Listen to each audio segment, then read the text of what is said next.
Alright, y'all go to Proverbs 17. And what we're going to do is we're going to take this, what we've been talking about, and bring it over to us. But what I want y'all to think about is I want y'all to think about God.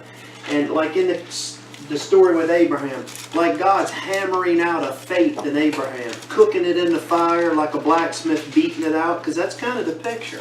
And what the thing that really happens is, the faith is increased by seeing the credibility of the one you got faith in. In other words, Abraham's faith wasn't increased because Abraham saw himself as better. Abraham's faith was increased because he saw the immutability of God. No matter what happened, God stuck true to His word, didn't He? Now you can have faith in somebody like that, can't you? Does that come immediately or over a lifetime? Over a lifetime. Okay, now Proverbs 17 says, verse 3. The fining pot, that's a refiner's pot.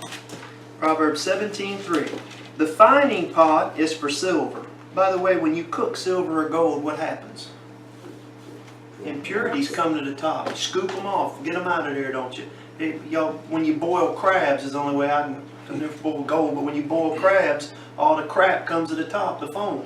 When I was little, my job was to stand there and scoop it off. You just scoop stuff off. Wayne, you know what I'm talking about. Throw it over there to the side.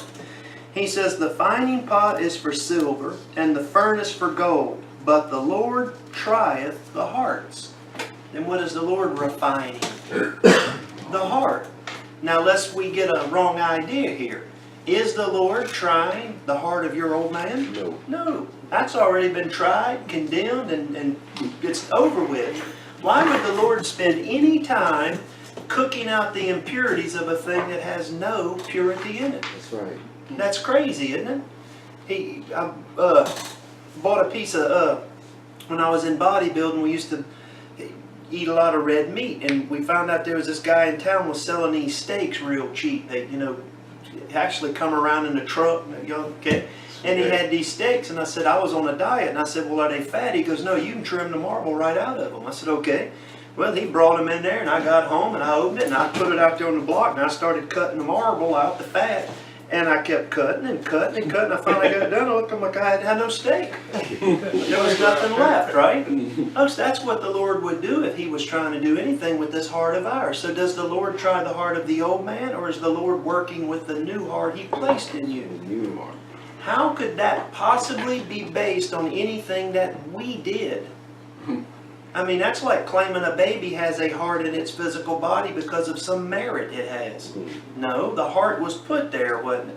Now, the Lord's trying this heart. Now, we know for sure this can't be the heart of the old man because Jeremiah 17:9 says it's desperately wicked or incurable. So God ain't trying that hard. He already tried it. Matter of fact, let's just go to Mark chapter 7 and let's look at the trying of the heart of the old man. It didn't have to be tried but once. Mark 7.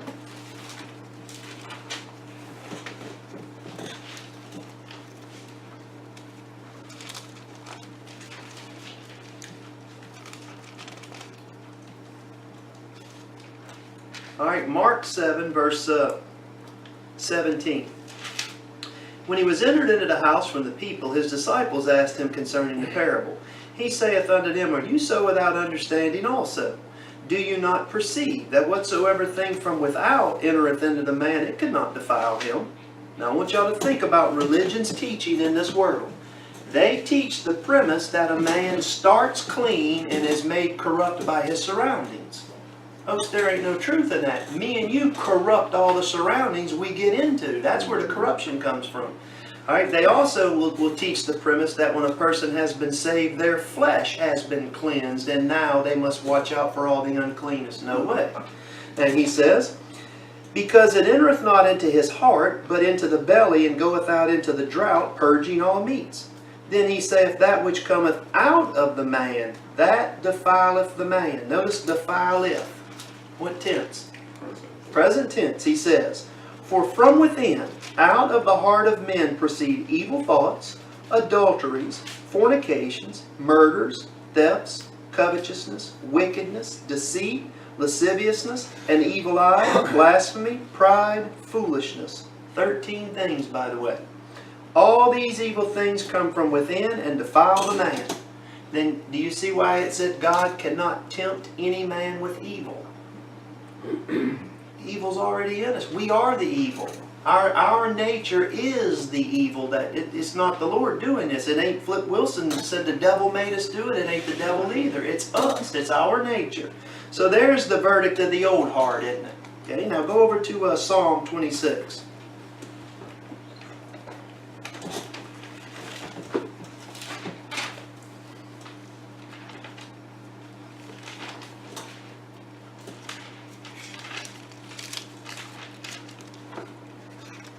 Watch what David says here. This is great. The man after God's own heart. Psalm 26:1.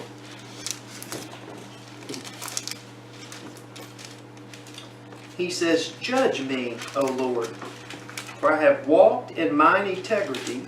I have trusted also in the Lord, therefore I shall not slide. Examine me, O Lord, and prove me. Try my reins and my heart." Literally, reins are kidneys, like, okay? Try my reins and my heart. What's David asking the Lord to do? Cook him in the fire. I mean, is he looking for impurities? How do you find impurities? You cook them out. What was David's life like? It was pure hell on earth, wasn't it? How do you do these things? How does God try our faith? Y'all know how faith gets tried and tested. You know, people say all the time, let's put his faith to the test. Well, God's not testing faith in order to show God anything. God tests the faith in order for you and I to learn about God. Hey, now, if we continue with this thought, go over to John 6 and watch the Lord do it. John 6 is going to be the feeding of the 5,000. I just want y'all to see the Lord at work doing this here. This is a good example. John 6:5. When Jesus then lifted up his eyes and saw a great company come unto him, he saith unto Philip. By the way, they're in Philip's hometown. Is probably why he chose Philip. He said, "Whence shall we buy bread that these may eat?" Now, did the Lord not know if he wanted to buy bread, where to buy bread? Did the Lord, could he have just made it rain bread down from heaven? Is he about to feed 5,000 people? Does he know what he's going to do? Yes, next verse says, "This he said to prove him, for he himself knew what he would do." Was he trying to find out just what Philip was made of? No. Who is he trying to prove for whose benefit? Why is this here? It's for us. It's for me and you. Why did he say it to Philip? For Philip. What was he about to do? He was about to do that which seemed impossible, wasn't he? So what thought did he bring up in Philip's mind before he did it? This is impossible. This can't be done, right? He said it to show Philip something. Can the Lord do the impossible? Yes. Think about Abraham going up that mountain with his son and a knife. Folks, if that was me and you, we'd be, there goes all the promises. God made me these promises through this child, but now I got to kill him. That's it. It's all done. But you know what Abraham kept saying? God said it. God will do it. I don't know what's going to happen. As he headed up that mountain, he said, "My son, God will provide a sacrifice." Maybe he suspected God. I don't know. But what I do know is it says his faith was perfected in that event, wasn't it? See? How was the faith of Jesus Christ put to the test? On the cross. He went to the cross, didn't he? Okay, now go over to 1 Corinthians 10.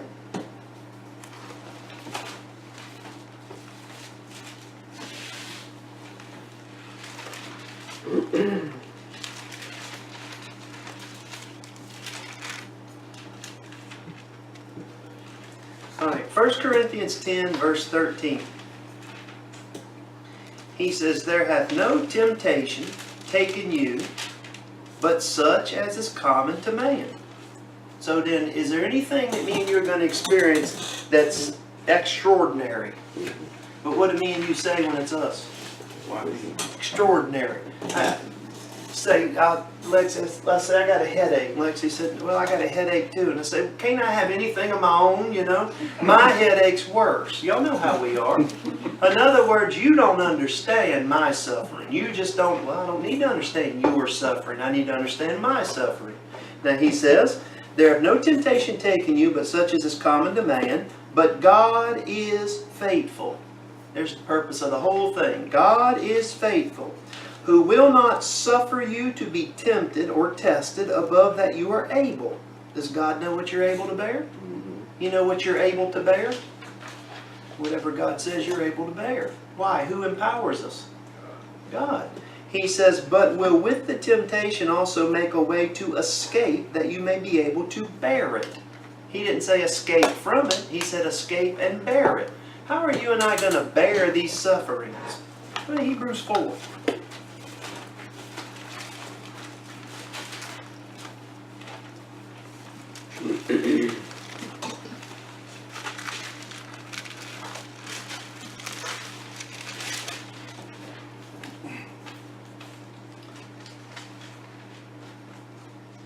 Hebrews 4:15. For we have not a high priest which cannot be touched with the feelings of our infirmities. What could me and you possibly suffer that Jesus Christ didn't suffer more? I mean, what could we possibly say, but Lord, you don't understand? Is that possible? No. Alright, so it says, He was touched with the feeling of our infirmities, but was in all points tempted like as we are, yet without sin. Let us therefore come boldly unto the throne of grace. Now, is this for saving grace from hell? No. Come boldly unto the throne of grace, that we may obtain mercy and find grace to help in time of need. What are you supposed to do? There it is, isn't it? You go there repenting neither. You go there trusting. You go there trusting in the Lord and asking the Lord, Lord, I don't understand what this is about, but I know if you're allowing it, it's for my own good. I need you to get me through this. And if you need the Lord to get you through it, what have you learned to that point in your life? You can't get through it, can you? Y'all know good and well when me and you come up with a plan, it's going to fall on its face. It will never work. I don't care if it's a plan to share the gospel with somebody. If it's your plan, it's going to fall on its face. So then what do you learn? Don't make those plans. Let the Lord lead you, right? All right, so he says, come boldly to obtain the mercy. Now let's go over and look at a few men with this here am I statement. Genesis 31.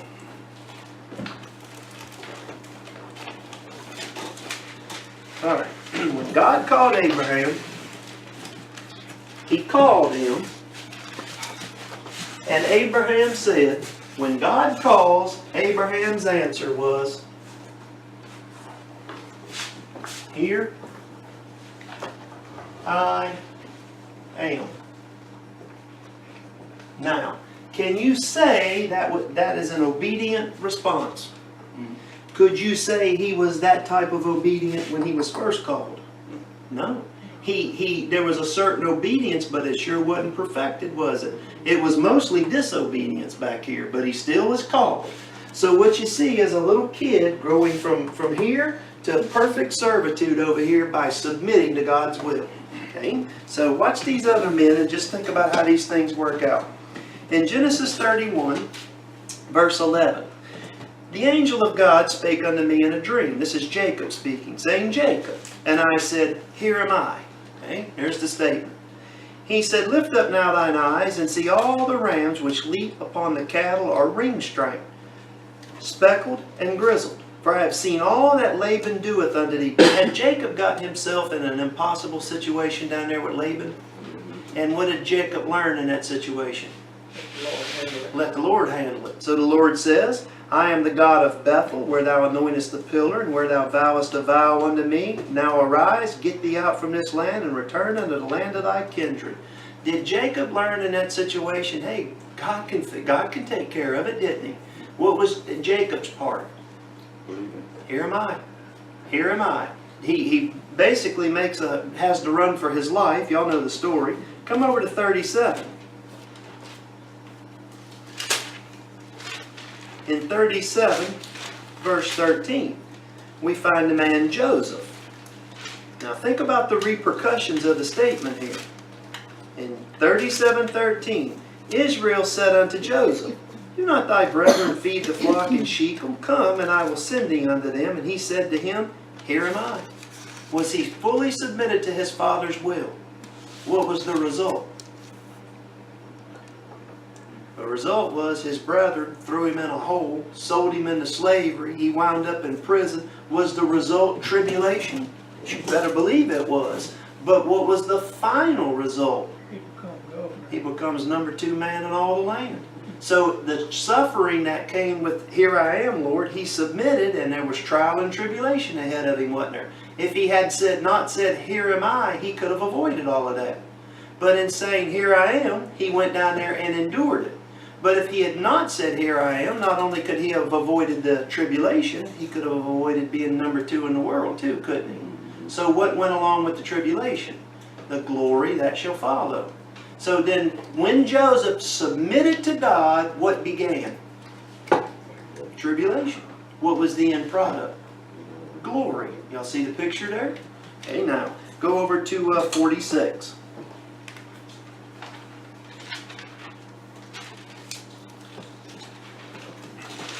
You know, when you think about that whole story, Joseph tells his brethren when they come down there. Ultimately, too, Joseph, by saying, here am I, saved the world, didn't he? Really, if it wouldn't have been for him, the world would have starved, and Israel would have starved for sure. So by saying, here am I, he entered into a course of suffering and glory that should follow, and all in a plan of God to save the world. Who's that sound like? That's Christ, okay? Now, here we've got a similar situation. Let's see. 46:1. Israel took his journey with all that he had and came to Beersheba and offered sacrifices unto the God of his father Isaac. God spake unto Israel in the visions of the night and said, Jacob, Jacob. And he said, here am I. There's the same statement. He said, I am God, the God of thy father. Fear not to go down into Egypt, for I will there make of thee a great nation. Now, Jacob could have said what I probably would have said. Egypt? Hold on, Lord, Egypt? But what does Jacob do? He submits. Now it says, I will go down with thee into Egypt, and I will also surely bring thee up again, and Joseph shall put his hand upon thine eyes. You hear what he just promised him? Now y'all think about the Lord. Did the Lord know that he went down, he would come back? All through the scripture here, ain't that what's happening? What did Abraham know when he went up that mountain? He's coming back with that boy, wasn't he? So what's the first step in all of this? Here am I. Here I am, right? We've got to be ready to just submit to God's will. All right, go over to Exodus 3. By Jacob submitting to God's will, a nation was born, weren't they? How does that nation born? Out of prosperity? Have y'all ever seen a woman go into labor and say, ooh, this feels so good? That ain't how it happens, is it? How is anything brought to the birth? Pain and suffering and tribulation, isn't it? Y'all think about Israel. It's a perfect picture. One man, Joseph, one man, like a seed, went down into Egypt, didn't he? How does a man and a woman conceive a child? One seed out of millions goes down into the woman, right? One man, Joseph, went down in there, and the seed was planted in Egypt, and what started growing inside of Egypt? A nation. And God said that nation was his son. And when the time came that he's going to bring her forth, what did God increase? Their labor. Think about it, their labor. Why do you reckon they call what a woman spoke? This is so many pictures here. And what happened? Egypt finally said, get it out of here. Get rid of them, right? I heard a lady one time said that she told the doctor, get this thing out of me. It was all the tribulation and the misery, right? Well, when the time came, God brought Israel through the birth canal, didn't he? Literally, blood of Passover, the water of the Red Sea, and out comes a nation. Right? Through how? Wow. Pain and suffering. And how did it all start? One seed, Joseph. Well, how did God bring forth the body of Christ? By a seed. Who's the seed that went down? Christ. He comes up, and what's he been bringing forth ever since? He's been bringing his body to fruition. And what's the thing over here that's going to put the final squeeze on? The birth pangs, tribulation, is right? This has always been the case. Well, it's the case in each person's life also that believes. But what if the child refuses to come out of the womb? What do you have to do? You're going to have to do an operation, aren't you? Okay? Now think about this whole thing with Israel. Israel was in Egypt, and Israel liked it in Egypt. Don't let somebody tell you they didn't. Before they ever left, you know what they told Moses? Leave us alone that we might serve the Egyptians. Is a baby comfortable in its mother's womb? You know what natural process happens to make that baby want to turn and come out? The environment changes. The water breaks. He turns. The environment changes. They say the pressure changes. All these different things it changes to force that baby to want to get out of its surroundings, isn't it? But what happens with a believer? Folks, it's the same thing. It's pressure. It's your surroundings. It's your situation. What do you want? You want to get out of this thing, don't you? And yet, long before you wanted to get out of this thing, long before Israel was ever desirous to leave Egypt, a seed was planted way back there, wasn't it? Now come over here with a saved person. You know the day you were brought to the birth, don't you? The day that you saw the light. I mean, a kid comes out the womb, what's the first thing they're going to see? Light, isn't it? But long before you ever came to that, was God beginning to deal with you? You can look back on your life and see that, can't you? And what is the seed that starts the whole thing? Seed is Christ. Okay, now he goes on here with Moses. Exodus 3, verse 4. When the Lord saw that he turned aside to see, Moses is coming up to see what the bush is about. God called unto him out of the midst of the bush and said, Moses, Moses. Y'all notice it's always 2 times, isn't it? Moses, Moses. And he said, here am I. Now what's God going to do with Moses? He's fixing to deliver his people with this man, isn't he? What if Moses had run and hid? What did Moses say? Here I am. Is this the beginning of health, wealth, and prosperity for Moses? It's the beginning of suffering and tribulation. In fact, Moses was very healthy, wealthy, and prosperous when he was part of the world system. Folks, this man was going to be Prince of Egypt. Y'all see how the picture's always the same? Did Moses desire to serve self in Egypt or to give up everything and serve the Lord? Serve the Lord. Will it be to Moses' benefit at the judgment seat? You think Moses will ever stand at judgment and say, Lord, I wish I'd have just took the throne of Egypt? No, he's not going to say that. Do you think a single saved person will ever say to the Lord, Lord, why did you let me go through this? What will you say? Thank you, Lord. Thank you, Lord. Okay. Now, we could just keep doing this with the men that say this, but I want to show y'all one more. Go Isaiah 6:8.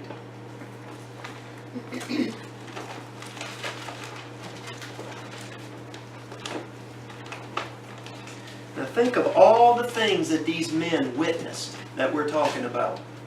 I mean, did they witness the incredible power of God? Look what Joseph saw. Look what Jacob saw. Look what Moses saw, right? I'll tell y'all another one that said, here am I, Samuel. Did he become a great prophet? Yeah, God called, he said, here am I. Every time it starts with the same thing. And think of the things that they witnessed. What did every one of these men through the course of their life come to know? They could trust God. They come to see the immutability of God's word and the power. Could God do anything? They were standing on the banks of the sea, and here come the Egyptians to get them. And the whole nation said, you brought us out here to kill us, didn't they? One man said, watch the Lord work. What did Moses know? He didn't know exactly. I doubt he knew God was going to part the water, but he knew one thing. Was God about to act? Okay, so that's the idea here. Now, when Isaiah sees the Lord, we'll just start verse 1. 6:1. In the year that King Isaiah died, I saw also the Lord sitting upon a throne, high and lifted up, and his train filled the temple. Above it stood the seraphims, each had 6 wings, and he describes all of them. Verse 3. One cried unto another and said, Holy, holy, holy is the Lord of hosts. The whole earth is full of his glory. I expect there's 3 there because of what he saw. Verse 4. And the posts of the door moved at the voice of him that cried, and the house was filled with smoke. Then said I, Woe is me. When Isaiah saw the Lord at the same time, what did he see? His own uselessness, his own filthiness, his own unworthiness. He said, I said, Woe is me, for I am undone, because I am a man of unclean lips. I dwell in the midst of a people of unclean lips, for mine eyes have seen the King, the Lord of hosts. What did Abraham see throughout his life? Folks, Abraham saw the Lord. Every day he saw the Lord more and more by faith, didn't he? As he saw the Lord, who else did he see? Himself. He saw himself. And what did he learn about himself? Less and less dependable. He learned, I am not dependable, God is always dependable. I am not able, God is always able. This is every saved person, what God would have us come to know. Now, Isaiah sees the Lord and said, Whoa, I'm unclean. And watch verse 6. Immediately after seeing he's unclean, watch what happens. Then flew one of the seraphims unto me, having a live coal in his hand, which he had taken with tongs from off the altar. He laid it upon my mouth and said, Lo, this has touched thy lips, and thy iniquity is taken away, and thy sin is purged. When you finally saw that you were an unclean sinner deserving of hell, and you finally saw you done worked all the work you could to possibly get yourself out of it, and none of it ever worked, did it? When you finally saw the end was, this is what I am, and I can do nothing about it. Then what happened? Somebody preached the gospel to you. And what happened when you heard the gospel? You realize your sins were purged. Look, Isaiah sees himself after seeing the glory of the Lord. The Lord sends someone, his sins purged, and now watch verse 8. I heard the voice of the Lord saying, here comes the call, isn't it? Look what all happened before the call. Whom shall I send, and who will go for us? Then said I, Here am I, send me. What do y'all reckon me and you ought to say in our service to the Lord? Here am I. Here am I. You get saved, and over here what you can say is, Here I am, Lord. Here I am. I can't even spell. Here I am. Okay? Send me. Now, what is implied in send me? Wherever it is, because I don't know. If I knew where to go, I wouldn't need you to send me. I'd just pack my bags and go, right? If I knew what to do, I wouldn't need any leadership. I would lead myself. But what do you mean you're supposed to do every day?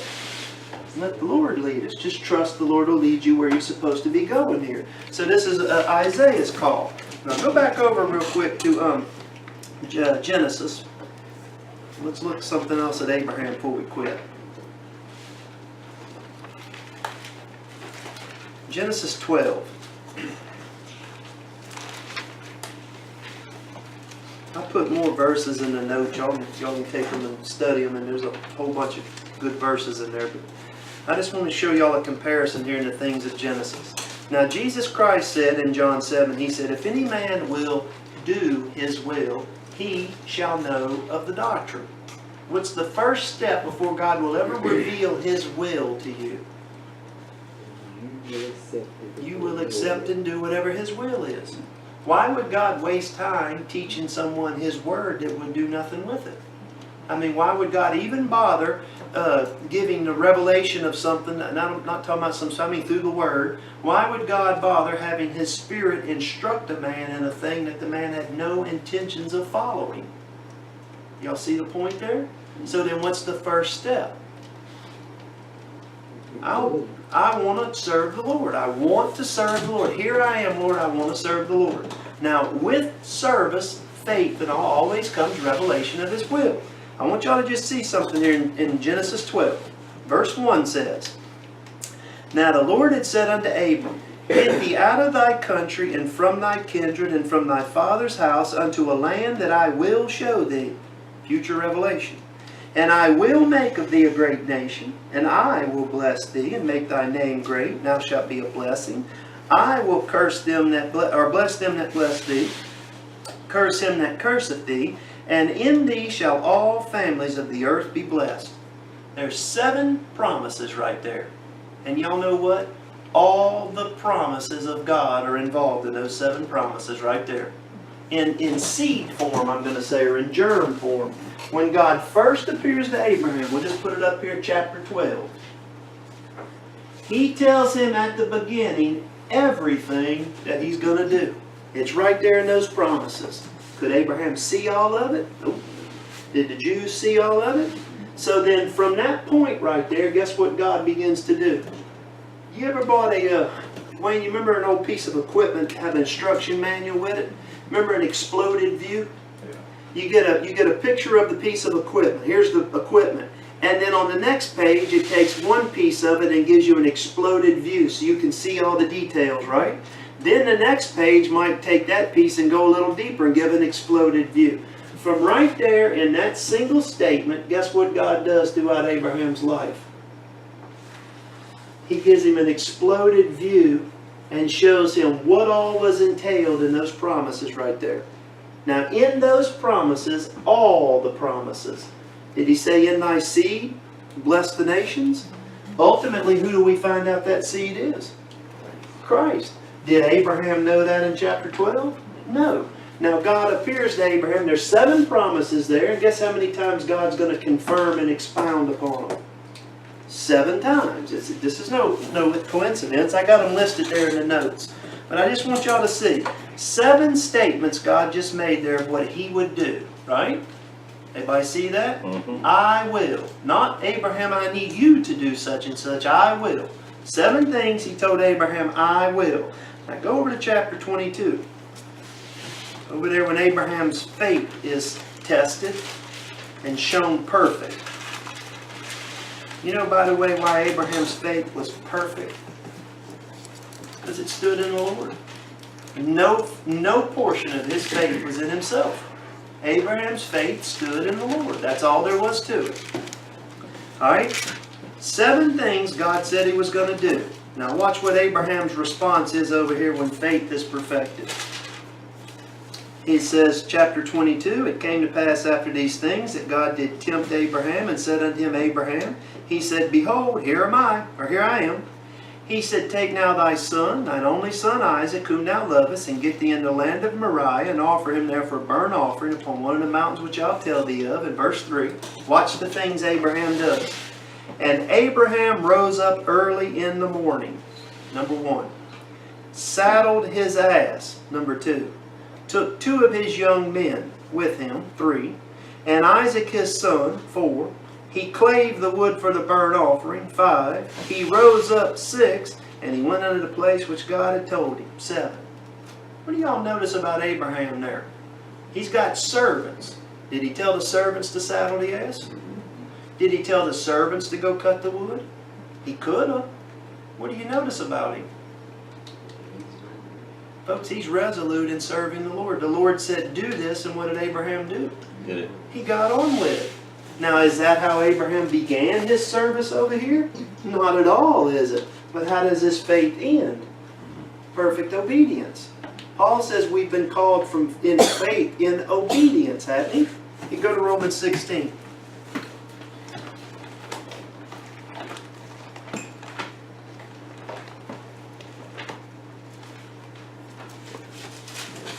Romans 16:25. This is one of those verses that gets used a lot, and part of it, and the last part just gets completely left off. Alright, Romans 16:25, Paul says, now to him that is of power to establish you, according to my gospel, and the preaching of Jesus Christ, according to the revelation of the mystery, which was kept secret since the world began, but now is made manifest, and by the scriptures of the prophets, according to the commandment of the everlasting God, made known to all nations for the obedience of faith. Now, believing is certainly in there, but does obedience stop with that? What kind of obedience does faith demand? Complete, perfect obedience.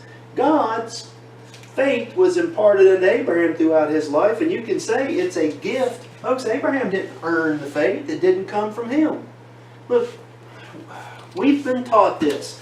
All right, we've been taught that faith is believing in something which you've got no proof. And that ain't biblical faith.